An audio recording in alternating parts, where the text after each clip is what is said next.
बिस्मिल्लाहिर्रहमानिर्रहीम। अस्सलाम वालेकुम नाज़रीन, प्रोग्राम मुकाबिल में मेरे और आमिर मतीन साहब की तरफ से खुश आमदेद हम कहेंगे तमाम देखने वालों को। नाज़रीन, तहरीक इंसाफ की तरफ से छक्का लगाया गया और ये खेल के मैदान में नहीं है बल्कि बार की सियासत के अंदर तहरीक इंसाफ ने जबरदस्त छक्का लगा दिया है। लाहौर हाई कोर्ट बार के इंतखाबात में तहरीक इंसाफ ने बहुत बड़ी कामयाबी समेटी है। सदर और जो मरकजी ओहदे हैं वो जीत लिए गए हैं। इस्लामाबाद हाई कोर्ट बार की बात करें तो वहां पर भी तहरीक इंसाफ के जो हिमायत याफ्ता सदारती उम्मीदवार हैं वो कामयाब करार पाए हैं। इसके ऊपर हम बात करने जा रहे हैं। मगर ये भी आपको बताएं कि जो हालिया अदालती तकर्रियां हैं वो तनाजात से भरपूर हैं। ये हम नहीं कह रहे बल्कि जुडिशल कमीशन के एक रुकन एडवोकेट अख्तर हुसैन साहब ने कहा है। उन्होंने कहा है कि मैं ऐसे मामलात के ऊपर और ऐसी तकर्रियों के बाद अपना काम जारी नहीं रख सकता। उन्होंने अपना इस्तीफा लिखा और भिजवा दिया है उन्होंने जस्टिस याहिया अफरीदी साहब को।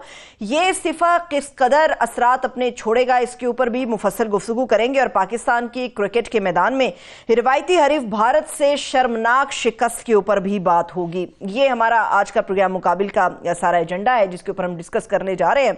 आमिर साहब, गो कि मैंने क्रिकेट की बात बिल्कुल आखिर पे की है लेकिन सवाल उसका सबसे पहले होगा। ऐसा लग रहा है आमिर साहब कि मतलब पाकिस्तान की जो टीम है वो खेल के मैदान में खेल तो रही है मगर जो मुकाबला है वो किसी सतह पे हमें नजर नहीं आ रहा है। इसी वजह से इतनी शर्मनाक शिकस्त का हमें मुंह देखना पड़ा है। जी, शर्मनाक भी शायद अब तो अंडर स्टेटमेंट है। बात यह है कि पाकिस्तान हमारे यहाँ वैसे ही खुशियों की कमी है। एक नेशनल लेवल पे एक डिप्रेशन सा रहता है और एंटरटेनमेंट नहीं है, ना थिएटर है। तो क्रिकेट ही घूम फिर के वहीं उम्मीदें लगाई होती हैं जिसके अंदर हर आदमी इन्वॉल्व होता है। एक तो वहाँ बुरी शिकस्त होना, फिर भारत से होना, फिर इस बुरे तरीके से हारना कि मुकाबला ही ना करना। और इस तरह लगना कि जिस तरह बस कोई बच्चे खेल रहे हैं एक क्लब क्लास की क्रिकेट का। और फिर साथ में मुझे तो आग लग जाती है ये अभी भी जो है इस हार के बावजूद ये एक बड़ा कम ही हुआ है कि होस्ट कंट्री जो कि हम मेज़बान हैं वो पहली स्टेज से ही आउट हो जाए। ये बड़ा रेयरली होता है। उसके बावजूद मैं अभी देख रहा था ये इश्तिहार चल रहे हैं। मेरा ख्याल वो कंपनी जो कि इसके इस तरह की हार के बाद भी वो जो कैंपेन दी होती है, ज़ाहिर है पैसे दिए होते हैं तो इश्तिहार चल रहे हैं मगर लोग वो प्रोडक्ट शायद जो है ना ख़रीदना बंद कर दें। वो देख देख के और गुस्सा आता है। और मेरा ख्याल है कि ये इस पर भी कोई पाबंदी होनी चाहिए कि एक बहुत बड़े तबके का ख्याल है कि ये जो बहुत ज़्यादा ग्लैमर आ जाता है, हीरोइज्म जो आ जाता है, इनका ध्यान वो जो कंगी पाउडर वाले जो इश्तिहारात होते हैं उस ग्लैमर में ये फंस जाते हैं। पाबंदी होनी चाहिए कि सर्टेन परफॉर्मेंस के बाद आप वो डिज़र्व करें वो हीरो वर्शिप, उसके बाद आपको इजाज़त होनी चाहिए कि आप जाके इस तरह की मॉडलिंग करें। तो ये कि शायद इससे दिमाग ख़राब हो जाता है कि क्रिकेट से ज़्यादा ध्यान जो है ना वो अपनी शक्ल टीवी पे देखने की आदत पड़ जाती है। बहरहाल इसके अंदर जो है पूरे मुल्क के अंदर एक मायूसी, हम उसके अंदर सेकंड में उस पर ज़रूर बात करेंगे। पर तकलीफ दे बात यह है कि इतना हमारा जो ट्रायो है जी, शाहीन अफरीदी साहब का, हारिस रऊफ का, नसीम शाह का, इतना ज़्यादा सर के ऊपर इनको चढ़ाया हुआ था कि जी पता नहीं ये दुनिया के अंदर जो है वसीम अकरम और वक़ार यूनुस, इमरान खान, वो ट्रायो से कई दफ़ा मुकाबला। ये अब कोई 7वां 8वां चैम्पियनशिप है जिसके अंदर हम हार चुके हुए हैं और इनकी परफॉर्मेंस जो है इतनी बुरी रही है, सबसे ज़्यादा मार इनको पड़ी है। और जो मैं ये देख रहा था कि जो रिकॉर्ड है कि ये जो फाइनल इंडिया के साथ जो मैच था इसके अंदर 147 गेंदों पर कोई रन नहीं बनाया, यानी कि 25 ओवर्स ऐसे थे कि जिनके अंदर कोई रन नहीं बना। आधे ओवर्स में जब अब लड़े ही ना, आप हिम्मत ही ना करें, बल्ला ही ना उठाएं, दाएं बाएं बस फ्लिक करें, हिम्मत ही नहीं कर रहे, बिल्कुल कोई किसी के अंदर लग ही नहीं रहा था कि कोई हल्का सा जज्बा है। इसी तरह न्यूजीलैंड के खिलाफ जो है वह 168 गेंदों पे, टारगेट 321 था पर 168 गेंदों के ऊपर जो है डॉट बॉल था। और ये से भी लो रहे हैं। और ये इन्होंने अपना पहले 6 ओवरों के अंदर 28 डॉट बॉल खेलकर अपना ही पुराना रिकॉर्ड तोड़ा है। तो ये दुनिया क्रिकेट किसी और तरह की बन गई हुई है। ये बिल्कुल अपनी तरह की, कोई पता नहीं किस ज़माने की क्रिकेट ये खेल रहे हैं। और मैं एग्री करता हूँ वसीम अकरम साहब ने, बाकी भी सब क्रिकेटर जो है वो हफीज़ का बहुत अच्छी तनकीद की गई है क्योंकि यहाँ डरा के रखा है। जो तनकीद भी भी करता है उसको बिल्कुल कॉर्नर कर देते हैं, आइसोलेट कर देते हैं, उससे कोई मशवरा साजी के लिए बंद किया जाता है। एक दहशत का आलम दिया हुआ है कि आप क्रिकेट के ऊपर, बुरी परफॉर्मेंस के ऊपर भी डरते हैं लोग बात करते हुए, तनकीद करते हुए।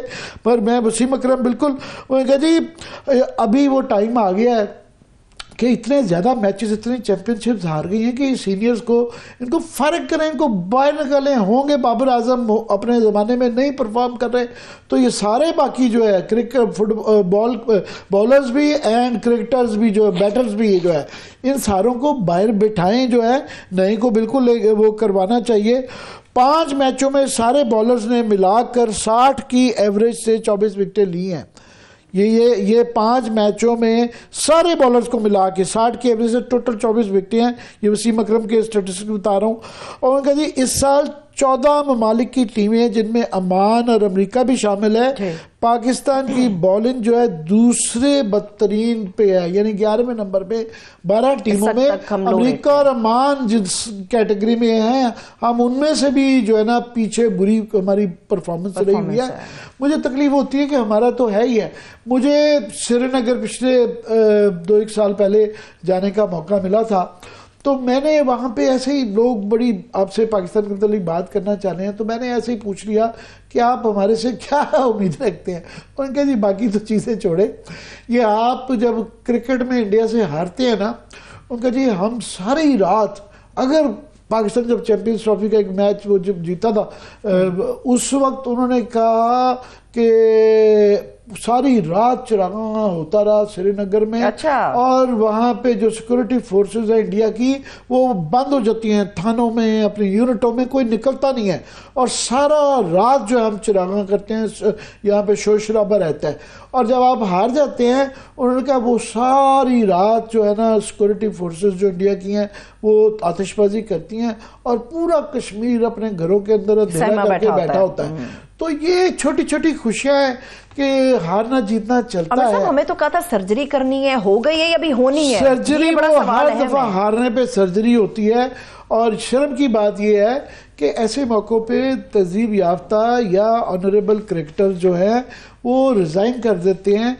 ये 1 नहीं 7वां 8वां चैंपियनशिप चल रही है मगर कोई छोड़ता ही नहीं है, किसी को शर्म ही नहीं आती, कोई हेड्स रोल नहीं करते, कोई ना कोई पीसीबी की तरफ से, ना क्रिकेट टीम की तरफ से, ना सिलेक्शन कमेटी से कोई जिम्मेदारी भी नहीं लेता कि इसमें इसके अंदर हमारा भी कोई दखल है, कोई हमारे से भी गलतियां हुई हैं। हाँ। तो ये एक क्या कहा जाए, 2026 में वर्ल्ड कप भी आ रहा है, ये तो बड़ी परेशान कुल सूरत हाल है पाकिस्तान के लिए, जो जिन हालात से हम लोग गुजर रहे हैं, हमारी टीम गुजर रही है। तो ये वर्ल्ड कप में क्या परफॉर्म करेंगे? वर्ल्ड कप में किसी को कोई उम्मीद वो नहीं रह गई, क्योंकि बात यह है कि हार जीत पहले होती है, मगर जिस स्टाइल से आप हारते हैं कि लड़ते हुए नजर आए कि मैच हो रहा है, चलो जी जोर लगाया नहीं चल सके तो लोग फिर भी बर्दाश्त कर लेते हैं। और ये यहाँ पे ये वसीम अकरम को ही मैं सुन रहा था, उन्होंने कहा मैंने आज तक ये नहीं देखा कि पाकिस्तान की बॉलिंग के 17वें ओवर के अंदर जो 10-15% पाकिस्तानी थे, वैसे ही वहाँ पे पाकिस्तानी कम थे, वो सब छोड़ के स्टेडियम जा चुके थे। मैच खत्म होने से पहले, मैच खत्म नहीं होने का जी 17वें ओवर 18वें ओवर के करीब बॉलिंग हाल देख के पाकिस्तान का उन्होंने जाना शुरू कर दिया था। उनका मैंने आज तक इस तरह की डिमोरलाइज जो है ना पाकिस्तानी स्पेक्टेटर्स नहीं देखे। तो एक नेशनल ग्लूम चल रहा है एंड राइटफुली सो कि हर बंदा भी, मैं आपने छेड़ दिया, मैं तो उन लोगों में से हूँ जो बीच में से बोले हैं क्या करें, हर कोई इस वक्त जो है, कोई आपने सियासत पे या बाकी चीजों पे वो कर दिया। एक सवाल इसके ऊपर और भी ले लें आमिर साहब, मुझे ये बताइएगा कि ठीक है प्लेयर्स जब मैदान में उतरते हैं तो उनके ऊपर तनकीद भी होती है, तारीफ भी होती है, तो सारा मलबा सिर्फ प्लेयर्स के ऊपर गिराना मुनासिब है या उन लोगों की तरफ भी तवज्जो करनी चाहिए जो ये पूरा कॉम्बिनेशन बनाते हैं, बैठ के चीजों को फॉरवर्ड करते हैं और उसके ऊपर सेलेक्ट करते हैं? मैंने कहा ये सारा जो लोग भी इन्वॉल्व हैं, जाहिर है टीम भी है, फिर कप्तान के ऊपर जिम्मेदारी आती है, कप्तान के बाद सिलेक्शन कमेटी पे आती है, सिलेक्शन कमेटी के बाद पीसीबी आती है, क्योंकि इस दफा काफी सीनियर हजरात जो हैं, हफीज हुआ, वसीम अकरम ये सारे लोग कह रहे थे कि ये स्क्वाड ठीक नहीं है, इसके अंदर सुकम है, इन्होंने जो कॉम्बिनेशन बनाए हुए हैं वो ठीक नहीं है, और आखिरी दिन तक ये उम्मीद की जा रही थी कि कुछ तब्दीली की जाए, मगर वही कोई, मैंने कहा कोई जिम्मेदारी नहीं ले रहा, इसलिए कोई नज़र आए कि किसी को एहसास है कि इससे क्या आम लोगों को फ़र्क पड़ता है। तो मेरे ख्याल में क्रिकेट के ऊपर बाद में बात हो जाएगी आमिर साहब, इसके ऊपर मुफस्सल गुफ्तगू भी होना बाकी है। अब आ जाते हैं हम जरा बार के मामलात के ऊपर, और खासतौर पे जो पाकिस्तान तहरीक इंसाफ ने किया और जो अख्तर हुसैन साहब वाला मामला है, इसकी तरफ बढ़ते हैं पहले। जी, ये जो है अख्तर हुसैन जो है, ये पाकिस्तान बार काउंसिल के मेंबर जो कि जुडिशल कमीशन अंदर लगाए गए थे, तो इन्होंने अपनी रुकनीत से इस्तीफ़ा दे दिया, और उसके अंदर जो है उन्होंने कहा है कि मैं अपनी जिम्मेदारियां बेहतरीन सलाहियत के मुताबिक अंजाम देता रहा, वो करता रहूँगा, मगर उन्होंने कहा कि अदलिया में तकर्रियों के लिए सीनियरिटी का ख्याल नहीं रखा गया। पहले जजेस अक्सरियत से तकर्री करा लेते थे, अब हुकूमत अक्सरियत के बल पे जजेस की तकर्रियाँ कर रही है। मैं किसी ग्रुप का हिस्सा नहीं हूँ, बल्कि बार का मुतफ़क्का नुमाइंदा था, तो मैं एहतजाजन जो है मुस्तफ़ी हो रहा हूँ कि मैंने तकर्रियों के ख़िलाफ़ इन हाउस भी जो है जुडिशल कमीशन में एतराज़ किया गया, मगर क्योंकि वहाँ पे मेजॉरिटी थी, मैं उनको टीवी पे भी सुन रहा था, तो उन्होंने यही कहा कि वहाँ पे बिल्कुल अक्सरियत है। तो ये बहरहाल एक है तबका कि वो जो ये कह रहा है कि इनको शायद रहना चाहिए था, अंदर रह के जो है ये अपना एहतजाज रिकॉर्ड करवाते रहे, क्योंकि उसकी हैयत जुडिशल कमीशन की, जो हमारे जैसे बेताशा लोग कह रहे हैं कि ये एग्जेक्टिव के ताबे हो गई है, उसकी हैयत इस तरह की है कि उसके अंदर जो है हुकूमती अरकान की अक्सरियत है, और वो क्लियरली जो है अपनी मनमानियाँ हो रही हैं। ऐसा कभी भी नहीं हुआ था कि जो है जजेस जिस तरीके से लगाए जाएं, जिस तरह ये लाहौर से ला के 3 जजेस हाई कोर्ट में, फिर चीफ जस्टिस भी कई मकाम उनको बना दिया गया है। हाँ, और ये भी कभी नहीं हुआ कि 5 जजेस जो हैं सिटिंग जो है कंफर्म्ड जजेस जो है इस्लामाबाद हाई कोर्ट के, वो सुप्रीम कोर्ट में जाके दादरसी के लिए कर रहे हैं। बात ये है कि सारी दुनिया जो है वो जजेस की तरफ देख रही होती है कि ये इंसाफ देंगे। इस्लामाबाद हाई कोर्ट के जजेस के पास रोज़ मैं सोचता हूँ जो फैसले लेके आते हैं और जो उम्मीद लगा के बैठते हैं, लोगों का क्या, हमारे जैसे लोगों का, या वो लोग जो है दादरसी के लिए जो अदालतों में जाते हैं ऐसे जजेस के पास, उनका वो क्या सोचते होंगे कि इस जज से हम उम्मीद लगाए बैठे हैं जो कि आगे अपने आप को इंसाफ नहीं अब दिला सकता, तो मुझे क्या देगा? हमें क्या इंसाफ देगा? तो इससे ओवरऑल अदारे के, अदलिया के इदारे के ऊपर, उसके तशख़्ख़ुस के ऊपर वो आता है। तो अभी तो ये तो सिर्फ एक मामला है जुडिशल कमीशन का कि ये वहाँ पे ये मैं भी ये समझता हूँ कि ये रहते और इतना अरसा जो ये इस दौरान में 46 जज लग गए, तो उस दौरान में ये बता रहे हैं अख्तर हुसैन साहब कि ये अपना रिकॉर्ड एहतजाज करवाते रहे हैं, मगर वो अब पब्लिक हुआ है। मगर अब ये था कि ये इनकी जगह पे पीबीसी का वो एहसन भून साहब को बताया जा रहा है, वो भी पहले इलेक्शन जीतते रहे हैं, बड़े नामी गिरामी वकील हैं, मगर माफ़ कीजिएगा कि हमारा जो ये रहता है कि सुप्रीम कोर्ट बार के अंदर जो ख़ास तौर पे जो इलेक्शन जो प्रेसिडेंट साहब जीत गए हैं, या जो तबका है जो कि आसमा जहांगीर के नाम का वो ग्रुप है, आसमा जहांगीर सारी उम्र जो है वो दलिया के लिए, हमारी कई चीज़ों पे उनसे इख्तलाफ भी होता था, पर बहरहाल उनकी जमहूरियत और दलिया की आज़ादी के लिए बड़ी एक काविश थी। अगर आप मुझे इजाज़त तो ये उनका नाम इस्तेमाल करके जब ये करते हैं तो फिर और तकलीफ होती है। चलिए, अख्तर हुसैन साहब वाला मामला और अदालत के मामलात के ऊपर बात करने के लिए हमारे मेहमान हमारे साथ मौजूद हैं। मैं वेलकम करूंगी हमारे कानून बैरिस्टर सलाहुद्दीन साहब हमारे साथ मौजूद हैं। सर, बेहद शुक्रिया आपके वक्त के लिए। जी सलाहुद्दीन साहब, मैं आपका ट्वीट भी देख रहा था जिसमें आपने अख्तर हुसैन साहब के मुस्ताफ़ी होने के मतलब अपने दिए। मैं चाहूँगा कि आप कैसे देखते हैं, आपके मुंह से ही सुनवा देते हैं नाज़रीन को, बजाय इसके मैं आपका ट्वीट पढ़ूं। जी देखें, ये बहुत ही सारे जो जुडिशल कमीशन के मेंबरान हैं, जजेस भी और दीगर जो मेंबरान हैं, उनको ये देखना चाहिए कि अब पाकिस्तान बार काउंसिल के भी जो नुमाइंदे थे जुडिशल कमीशन में, उनकी भी बस हो गई। उन्होंने भी कहा कि ये जिस तरीके से जो अपॉइंटमेंट्स हो रही हैं वो उनका कॉन्शियंस उन्हें इजाज़त नहीं देता कि वो इस जुडिशल कमीशन में कंटिन्यू करें।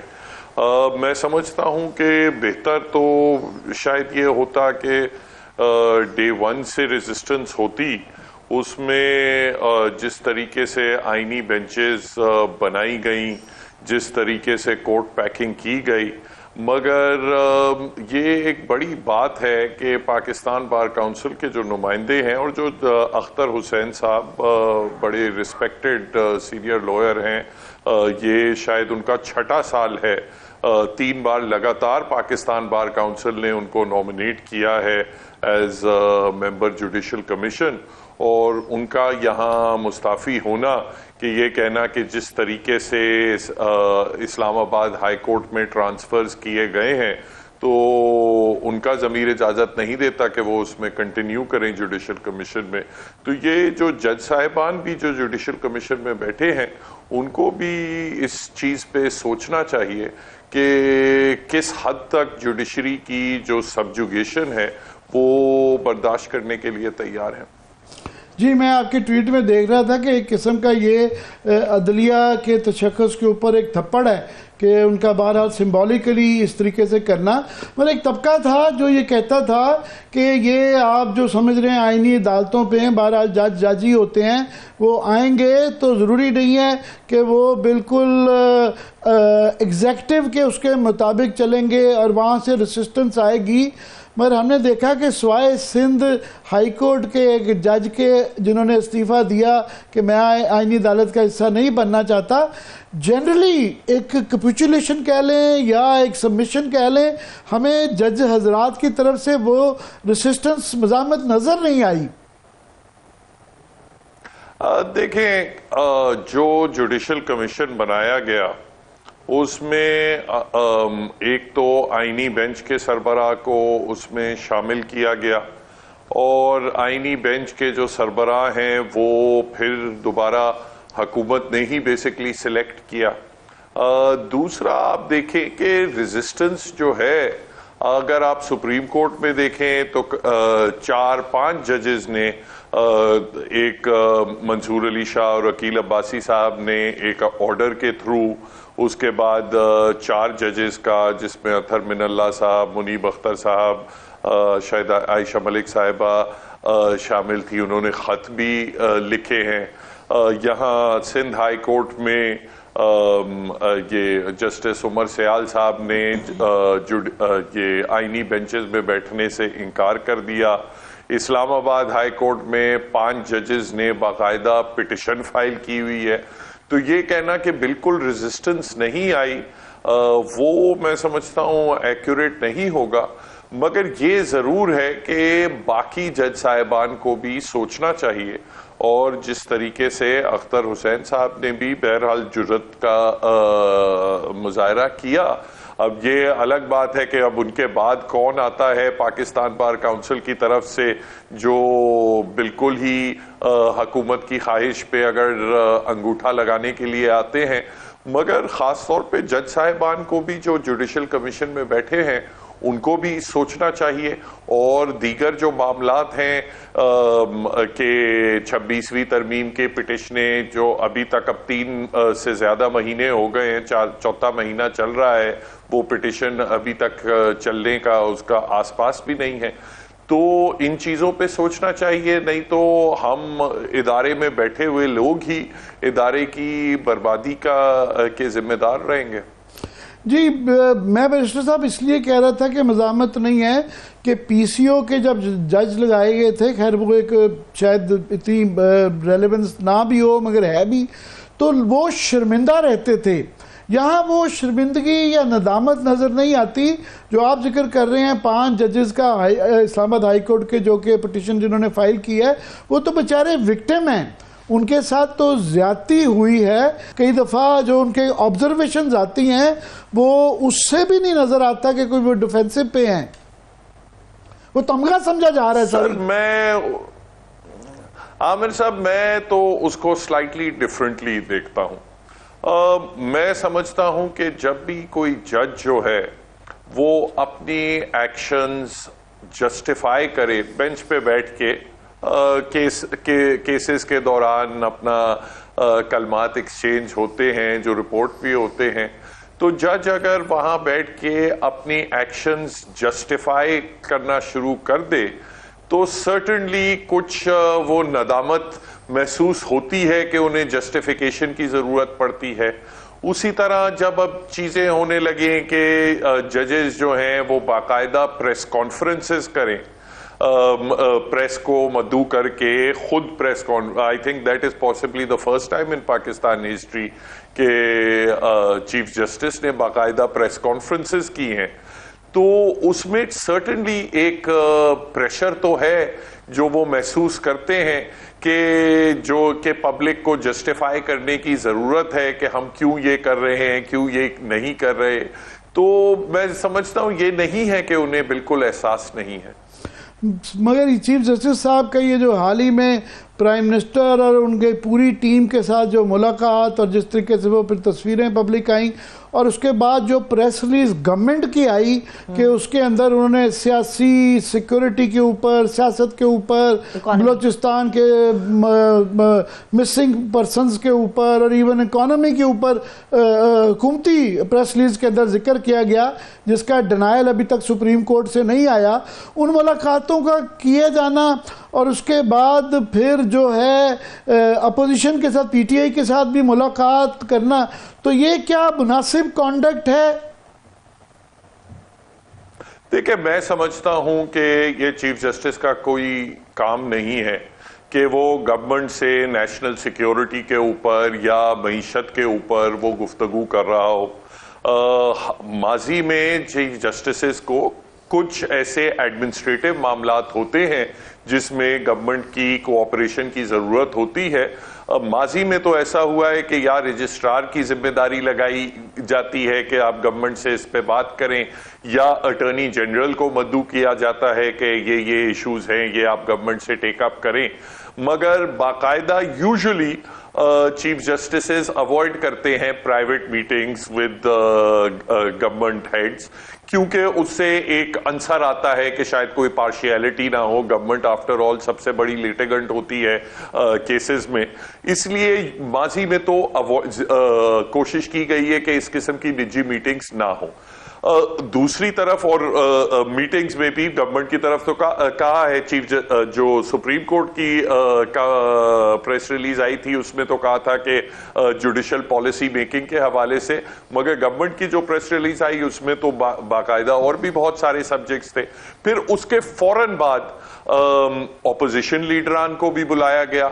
वो भी मैं समझता हूं बिल्कुल गैर मामूली बात थी कि ऑपोजिशन लीडर्स से, जिनके बहुत सारे मुकदमात आपके सामने सुप्रीम कोर्ट में पेंडिंग है, ऑपोजिशन लीडरान से गुफ्तगू की क्या जरूरत थी? अगर तजावीज ही लेनी थी जुडिशल पॉलिसी मेकिंग पे तो आप एक लेटर भिजवा देते रजिस्ट्रार के जरिए, सारे पार्लियामेंटेरियंस को भिजवा देते या अखबार में शाया कर देते कि जिसको भी कोई तजवीज देनी है जुडिशल पॉलिसी के हवाले से वो खत लिख दे। माजी में हुआ है, जुडिशल कमीशन रूल्स वगैरह जब बन रहे थे तो सबसे इन्वाइट किया गया। मगर जब आप देखें ऑपोजिशन लीडर से भी बात हुई तो ऑपोजिशन लीडर्स ने कहा कि हमारे साथ जुल्म बड़ा हो रहा है, हुकूमत ये कर रही है, हुकूमत ये कर रही है, हमारे जो पार्टी के बानी हैं उनको जेल में रखा जा रहा है, उनके साथ सलूक नहीं अच्छा किया जा रहा, उनके केसेस सही तरह अटेंड नहीं हो रहे। तो क्या चीफ जस्टिस अब हर लिटिगेंट को बुला के पूछा करेंगे? और भी इतने लाखों लिटिगेंट्स हैं इस मुल्क में, वो सब हर ट्रेड यूनियन को बुला के पूछा जाएगा कि आपको तसल्ली है, केसेस आपके कैसे चल रहे हैं? तो माजरत के साथ ये लगता है कि जो चीफ जस्टिस का काम है कि इंसाफ फराहम करना, वो चूंकि 26वीं तरमीम के बाद अपना साइडलाइन हो चुका है, तो फिर शायद अब इस किस्म की चीजें के आपस में सियासी जमातों में सालसी करवाना वगैरह, लगता है शायद तवज्जो उस तरफ चली गई है। ये जो 5 जजेस की पिटीशन करना भी ये इसकी भी बहुत कम नज़ीर पाकिस्तान की तारीख में मिलती है। हालांकि बड़ी चेकर्ड हिस्ट्री हमारी रही हुई है, मगर अगर उनकी दादरसी नहीं हो पाती, क्योंकि जब से उन्होंने खत लिखा है और उनके साथ कंसिस्टेंटली, ये पहली चीज़ नहीं है ज़्यादती जो उनके साथ हुई है, तो उसके बाद अगर उनकी ये दादरसी नहीं होती उनकी पिटीशन के मुताबिक, तो इससे अदलिया के अलावा बाहर क्या मैसेज जाता है अदलिया के बारे में, उसके तशक्कुस के मुतल्लिक? जी बिल्कुल, मैं समझता हूं कि अंडरमाइन होता है पब्लिक कॉन्फिडेंस जुडिशरी में जब इस किस्म का आपस में रवैया हो, जजेस खुद पिटिशनें फाइल कर रहे हो कि हमारे साथ इंसाफ नहीं हो रहा। इसमें मुझे तो इस चीज पे भी ताज्जुब हुआ कि देखें, जब उस पे भी एक चीफ जस्टिस साहब की तरफ से एक स्टेटमेंट आई प्रेस को कि उन्होंने कहा ये जो ट्रांसफर्स तो हैं इसके ऊपर सारी कौम को खुशी मनानी चाहिए। और उसके बाद उनसे पूछा गया, जब उनसे प्रेस ने पूछा कि ट्रांसफर्स का तो चले सारी कौम को खुशी मनानी चाहिए, मगर इन जजेस की सीनियरिटी के हवाले से आपकी क्या राय है? उस पे चीफ जस्टिस साहब ने अपनी राय महफूज की। उन्होंने कहा हो सकता है ये मामला मेरे सामने किसी फोरम में आ जाएगा। तो मुझे तो ये बात आई कि अगर आपको इस चीज की फिक्र थी कि ये मामला जो है ये लाइव कंट्रोवर्सी है, इस पे मैं कुछ ना कहूं, तो फिर आप ये भी ना कहते कि सारी कौम को खुशी मनानी चाहिए। दूसरी बात ये है, जिस तरह आप जानते हैं आमिर साहब, कि ये वाली बात कि जस्टिस आमिर फारूक साहब की एलिवेशन के बाद इस्लामाबाद हाई कोर्ट में कोई बाहर से चीफ जस्टिस लाया जाएगा, क्योंकि हुकूमत जो है वो बाकी सारी जजेस से, सीनियर जजेस जो हैं इस्लामाबाद हाई कोर्ट के, उनसे नाखुश है। पूरी कौम को पता था, कई आप लोगों ने उस पर शोज वगैरह भी किए, ये हर एक रूमर तो हर जगह चल रहा था। तो अगर सिर्फ इस बात का इल्म नहीं था तो चीफ जस्टिस साहब को कि ट्रांसफर्स जो हुए हैं पहले तो उसमें उनको जस्टिफाई करना चाहिए था इन राइटिंग, और प्रेसिडेंट साहब को भी, कि इन ट्रांसफर्स की इस वक्त इस्लामाबाद हाई कोर्ट में क्या जरूरत थी। दूसरा, हर जो तीनों जजेस जो सिलेक्ट किए गए ट्रांसफर के लिए, और बलूचिस्तान और सिंध से तो बिल्कुल जूनियर मोस्ट जजेस को लेके गए, लाहौर हाई कोर्ट से एक ऐसे जज को लेके गए जिनकी टेन्योर इतना लंबा था कि उनको सीनियरिटी मोस्ट सीनियर जज बना सका जाए इस्लामाबाद हाई कोर्ट में। तो उस चीज की भी जो पब्लिक इंटरेस्ट थी, उसकी रीजनिंग थी, वो सामने आनी चाहिए थी कि क्यों सिर्फ जस्टिस सरफराज डोगर साहब को मुनासिब समझा गया वहां, वरना लाहौर हाई कोर्ट से भी जूनियर मोस्ट जज आप ले लेते अगर बात सिर्फ फेडरलिज्म को बढ़ाने की थी। तो मैं समझता हूं ये जो सारी चीजें हैं, इसकी वजह से फिर आपको जस्टिफिकेशंस भी देनी पड़ती हैं और प्रेस कॉन्फ्रेंसेस भी करने पड़ते हैं। जी, मैं ये हमारे लिए, मेरा ख्याल सिर्फ हमारे लिए नहीं, पाकिस्तान के हर शहरी के लिए जो पीका का कानून आया है उस पे हर एक के खदशात हैं। और एक अच्छी खबर है और एक बुरी खबर है। अच्छी खबर ये है कि सुप्रीम कोर्ट बार एसोसिएशन, हालांकि वहाँ पे डिवाइडेड सा एक पैनल है, मगर उन्होंने 26वीं आईनी तरमीम की, हालांकि वो हमायत करते हैं, मगर उन्होंने जर्नलिस्टों के डेलीगेशन से मुलाकात की और उनका जो रेजोल्यूशंस आए हैं उसके अंदर उन्होंने बहुत ज़्यादा इसकी मजम्मत भी की है। उन्होंने जिक्र किया है कि ये आर्टिकल 19 के भी वो ख़िलाफ़ है, फिर ये आर्टिकल 4, 9, 10A, और ये मोर और लेस जो सिविल सोसाइटी या हमारे मीडिया की ऑर्गेनाइजेशंस कह रही थी उनके साथ एग्री किया है। ये तो है अच्छी खबर। मगर बुरी खबर ये है कि इस्लामाबाद बार का सुप्रीम कोर्ट से कि नहीं, ये अपील दायर की गई है कि सिंध के अंदर जो है ये मुकदमा आईनी अदालत को ट्रांसफ़र कर दिया जाए। और आईनी अदालत का अभी तक के कॉन्डक्ट देखते हुए कोई उम्मीद नहीं लगती कि वहाँ से कोई अच्छी खबर आएगी। देखें, जो वैसे तो हर अकल व फहम रखने वाले शख्स को ये जो पीका तरामीम है उसको कंडेम करना चाहिए। ये वैसे मेरे लिए तो ताज्जुब की बात है, और शायद ये मीडिया की, आप लोगों की ताकत है जो कि सुप्रीम कोर्ट का बार का इस इशू पे बहरहाल एक स्टांस सही आ गया क्योंकि आपने देखा है चाहे 26वीं तरमीम हो या सिविलियंस की मिलिट्री ट्रायल्स हो, इन तमाम मामलात या ये अभी जजेस के ट्रांसफर के मामलात हों, तो सुप्रीम कोर्ट बार ने तो 100% जो हुकूमती लाइन है उसमें जो लॉ मिनिस्ट्री से या इंफॉर्मेशन मिनिस्ट्री से जो प्रेस रिलीज आती है उसकी कॉमा और फुल स्टॉप भी चेंज नहीं होती, सुप्रीम कोर्ट बार से वही प्रेस रिलीज एक दिन बाद शाया हो जाती है। बहरहाल अच्छी बात है, इस इशू पे उन्होंने सही मौकफ अपनाया है। जहां तक मुकदमात की बात है, देखिए इस्लामाबाद हाई कोर्ट में जब पिटिशन फाइल हुई थी तो ये हुकूमत को 2 हफ्ते दिए थे जवाब देने के लिए, उसके बाद मुकदमे को 2 महीने तक मुलतवी कर दिया गया। मैं नहीं समझता कि सिंध हाई कोर्ट में भी इसका कोई ज्यादा मुख्तलिफ हाल होगा।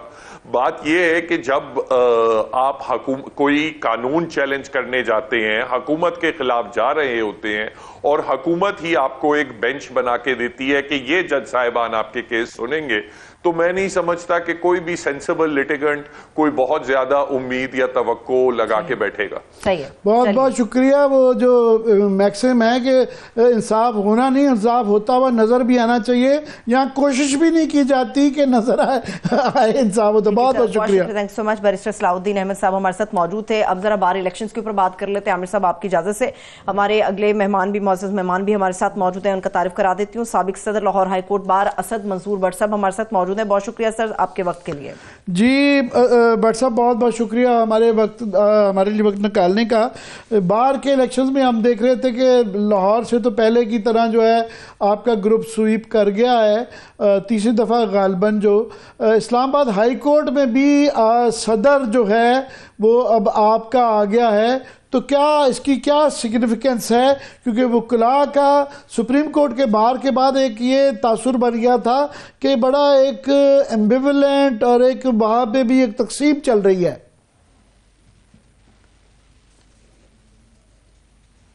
बिस्मिल्लाहिर्रहमानिर्रहीम। पहले तो आपका शुक्रिया, आपने इस अहम मौजू पे मुझसे राय मांगी है। देखिए, पिछले साल जब मैं इलेक्शन में आया और इलेक्ट हुआ तो उस वक्त पूरे पंजाब में और बिलखसूस पूरे पाकिस्तान में कोई ख़ास हमारे ग्रुप को नुमाइंदगी नहीं मिली थी। सुप्रीम कोर्ट और डिस्ट्रिक्ट बार्स में हम पीछे रह गए थे, लेकिन अल्लाह ने मौका दिया। हमने ये पूरा साल वकला की एजुकेट किया है, पब्लिक में डिमॉन्स्ट्रेट किया और ऑनरेबल सुप्रीम कोर्ट में अपने मौक़िफ़ की हमायत की खातिर केसेस दायर किए। और 26वीं आईनी तरमीम का मजम्मत का जो मामला था 19 सितंबर को लाहौर हाई कोर्ट बार से शुरू किया, जिसकी तकलीद में Islamabad high court bar, Peshawar high court bar, Karachi बार और इस तरह पूरे मुल्क में जो बड़े इदारे थे उन्होंने हमारा साथ दिया। तो उससे नतीजा ये हुआ कि अब जब ये डिस्ट्रिक्ट बार के इलेक्शन हुए जनवरी में, ऑल ओवर 70% रिवाइवल हुई हमारे ग्रुप की पूरे पंजाब में। और आज आपने देखा कि हाई कोर्ट के इलेक्शन में हमें इस्लामाबाद हाई कोर्ट के प्रेसिडेंट भी हमारा आ गया, पिंडी हाई कोर्ट का प्रेसिडेंट भी हमारा आ गया, लाहौर हाई कोर्ट को भी मैंने रिप्लेस किया तो मलिक आसिफ रिजवाना साहब आए हैं। इसी तरह आपके इल्म में है कि कराची के हाई कोर्ट के प्रेसिडेंट भी। तो बेसिकली इस वक्त वकला जो हैं वो आईनी तरमीम के खिलाफ हैं और अवामी हकूक और अदलिया के हकूक पे जो गसब किया गया है, इस बयानियों को सब ने तस्लीम किया है। और जो हुकूमती चंद नाकबत अंदेश वकला हैं जिनके ज़ाती मुफादात हैं, उनका मौक़िफ़ रिजेक्ट हो गया है। तो इंशाअल्लाह अवामी हमायत से जो अवाम ये तवक्को रख रही थी कि 2007 वाली मुहिम नहीं बनी, अब वो बनेगी, क्योंकि अब हर जगह वकला अपने अपने मौक़े पे स्टैंड कर गए हैं। अब ये सोशल सोसाइटी का वक्त है कि वो हाथ मिलाए। तो इंशाल्लाह वतन अजीज में मैं एक चीज आपसे समझना चाह रहा था बट साहब, मैं एक चीज समझना चाह रहा था कि हमारे जो साफियों की तंजीमें होती हैं उसके अंदर सियासी पार्टियां इन्वॉल्व नहीं होती हैं, तो आपके यहाँ क्योंकि वकला के अंदर ये थोड़ी सी डायरेक्टली और इनडायरेक्टली सियासी पार्टीज इन्वॉल्व होती हैं, तो ये क्या अदलिया के मसाइल के हवाले से उसकी जीत तस्वर की जाए या पीटीआई की ग्रुप की जीत तस्वर की जाए? मैं गुजारिश करूं कि वकला की कोई सियासी पार्टी नहीं होती। वकला जब बाहर में होते हैं तो उनकी एक ही सियासी पार्टी है, उसका नाम है काला कोट। और हमारा मौक़िफ़ जो है, मोटो है, वो आईने पाकिस्तान का तहफ़्फ़ुज़ है और मुल्क में रूल ऑफ लॉ है। बाकी जो वकला की सियासी वाबस्तगी होती है वो बाहर से बाहर होती है। अब मामला चूंकि हमारे उन चंद आकम नाअंदेश लोगों ने, चंद वकला ने ज़ाती मुफाद की खातिर नून लीग को ज्वाइन किया और उन जगह जगह उन्होंने अदालती हाथों में उनको वो किया, उससे गलत तासुर गया। अब चाहे पीटीआई हो या नून लीग हो, बार में वही जीतेगा जो लॉयर की वेलफेयर की बात करेगा, जो कॉन्स्टिट्यूशन की बात करेगा। तो अभी भी मैं खुद, अब देखें, मेरा पॉलिटिकली तल्लक है जमात इस्लामी से, लेकिन मुझे पीटीआई ने भी वोट दिए, मुझे आईएलएफ ने भी वोट दिया, मुझे पीएलएफ ने भी वोट दिया, मुझे सबने वोट दिया, क्योंकि वुकला के अंदर आगे पार्टीबाजी नहीं होती। वैसे भट्ट साहब, काश के मैं आपकी बात मान सकता। इस्लामाबाद बार काउंसिल के जो लास्ट इलेक्शन हुए वो बिल्कुल, और जिस तरीके से वो 26वीं आईनी तरमीम के जो हुकूमत की प्रेस रिलीज आती है और उनकी प्रेस रिलीज में कोई फर्क नहीं होता। सिर्फ आज एक थोड़ी सी सरप्राइज आई है कि पीका की उन्होंने मुखालफत की है, जिससे हम बड़े खुश हैं। देखिए, ये तो पीका एक्ट वाला जो मामला है वो भी आपने देखा कि इन्होंने सुप्रीम कोर्ट के जजेस के, हाई कोर्ट के जजेस के ऊपर कंट्रोल हासिल करने के साथ साथ जर्नलिज्म के ऊपर भी अपना दबाव बढ़ाने की कोशिश की है। लेकिन तमाम वकला इस बात में मुत्तफिक है, चाहे वो किसी भी पॉलिटिकल पार्टी से ताल्लुक रखते हो। हम पीका के कानून में तरमीम की सख्त मजम्मत करते हैं। नहीं, वो बिल्कुल, वो तो आप बहुत अच्छा, मगर ये सिर्फ सहाफ़ियों का मसला नहीं है, ये आज़ादी इज़हार या आम सिटीजन्स की आज़ादी का भी बेसिक जो बुनियादी हकूक़ हैं उसकी खिलाफ वर्जी भी है। मगर बहरहाल अभी भी एक तकसीम तो है सुप्रीम कोर्ट में, अभी भी प्रेसिडेंट और जो है सेक्रेटरी साहब के अलावा जो है वो तकरीबन गवर्नमेंट वो है। यहाँ भी जो इस्लामाबाद में भी सदर के अलावा जो बाकी उनके 4 लोग जीते हैं वो आज़म तारड़ ग्रुप के ला रहा है। तो वो तकसीम तो बहरहाल सियासी बुनियादों पे है। इंशाल्लाह देखेंगे मेरे भाई, आप देखेंगे इंशाल्लाह ये आने वाला सुप्रीम कोर्ट का इलेक्शन जबरदस्त किस्म का होगा और यहाँ भी चेंज आएगी इंशाल्लाह। पूरे वकला बरादरी इस पॉइंट पे मुत्तफिक है, चाहे जो भी मामला हो, कि हम 26वीं आईनी तरमीम में जो जुल्म किया इन्होंने जुडिशरी के साथ, जो जुल्म किया इन्होंने अवामी हकूक के साथ, उसको वकला रिजेक्ट करते हैं। और इसी बात को देखिए, ये बयानिया सब ने एक्सेप्ट किया है। इंशाल्लाह सुप्रीम कोर्ट में भी अगला सदर जो है वो मखसूस ग्रुप का नहीं होगा, आपका अपना बंदा होगा जो अवाम की आवाज़ बोलेगा, जो अवाम के साथ खड़ा होगा इंशाल्लाह। शायद ये फिर ये जो आज पीका के मजम्मत जो सुप्रीम कोर्ट बार की तरफ से आई है, तो ये क्या ये कहना दुरुस्त होगा कि इसी वकला के प्रेशर से और ये सिविल सोसाइटी के प्रेशर की वजह से उनके यहाँ भी ये सोच में तब्दीली आई है? सर देखिए, ये प्रेशर नहीं होता, ये असल में बयानिए की कामयाबी है। बयानिए की कामयाबी ये है कि हम इस बात में कामयाब हो गए वकला के, हमने सबको बता दिया और गवर्नमेंट ने उसी तरह 26वीं आईनी तरमीम के जो मकासद हासिल करने थे कि हर बोलने वाली आवाज़ को बंद करने की कोशिश की है, वो रिजल्ट साबित हो गया। अब लोग इस बात पे कन्विंस हैं, चाहे वो नून लीग के भी हैं, चाहे वो पीटीआई के भी हैं, चाहे वो पीपल्स पार्टी के, they are not with them. अब वो इंशाल्लाह इस अवामी दायरे में शरीक होंगे जो वकला ने शुरू किया है। बहुत बहुत शुक्रिया असद मंसूर भट्ट साहब हमारे लिए वक्त निकालने का। अभी मुझे ब्रेक की तरफ बढ़ना होगा, एक छोटा सा ब्रेक ले लेते हैं। ब्रेक से हम वापस आएंगे तो हमारे साथ क्रिकेट के ऊपर मजीद गुफ्तगू करने के लिए क्रिकेट एक्सपर्ट है मिर्जा इकबाल बेग साहब, वो भी मौजूद होंगे। Stay with us.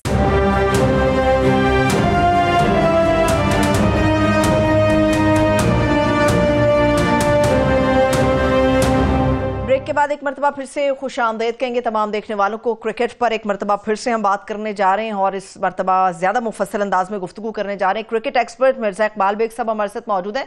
बेग साहब बेहद शुक्रिया आपके वक्त के लिए। आमिर साहब जरा क्रिकेट और सर्जरी पे मिर्जा इकबाल बेग साहब का तारुफ क्रिकेट एक्सपर्ट के तौर में नहीं, हम जवानी से इनके तबसरे सुनते आ रहे हैं। मैं अपना मिर्जा साहब नोहा पढ़ चुका, मेरी समझ एक आम पाकिस्तानी जैसी है क्रिकेट की।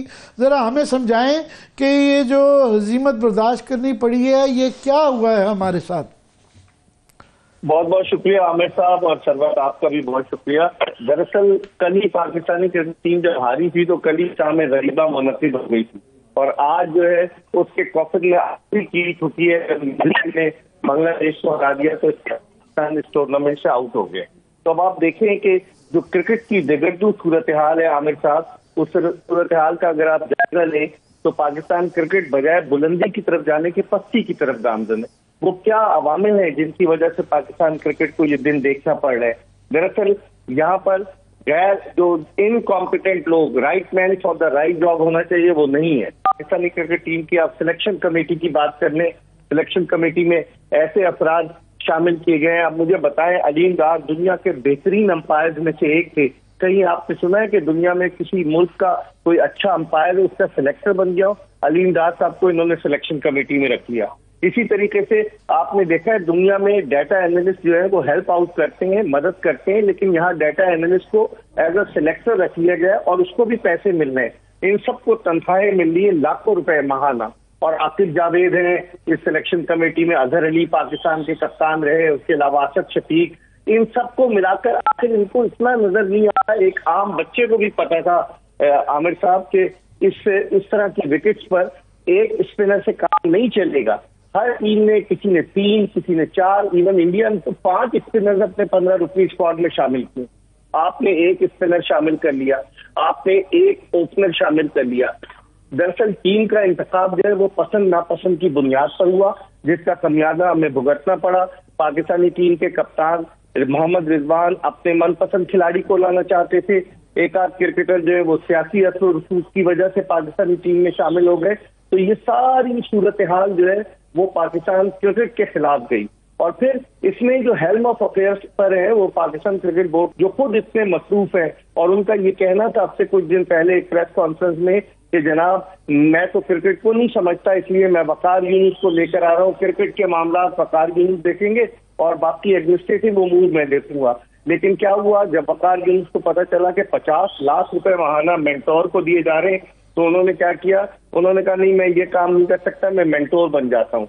अब आप देखें कि पाकिस्तान क्रिकेट बोर्ड ने 5 मेंटोर रखे हुए और 50 लाख रुपए महाना हर मेंटोर को दे रहे हैं। लोग कह रहे हैं कि ये मैन ऑन टूर है, क्योंकि इनको 50-50 लाख रुपए महीना दिया जा रहा है। और आप देखेंगे वकार यूनुस कमेंट्री कर रहे हैं, उसके अलावा सरफराज अहमद कमेंट्री कर रहे थे दुबई में, और अगर यहाँ देखें तो शोएब मलिक यहाँ बैठे हुए हैं।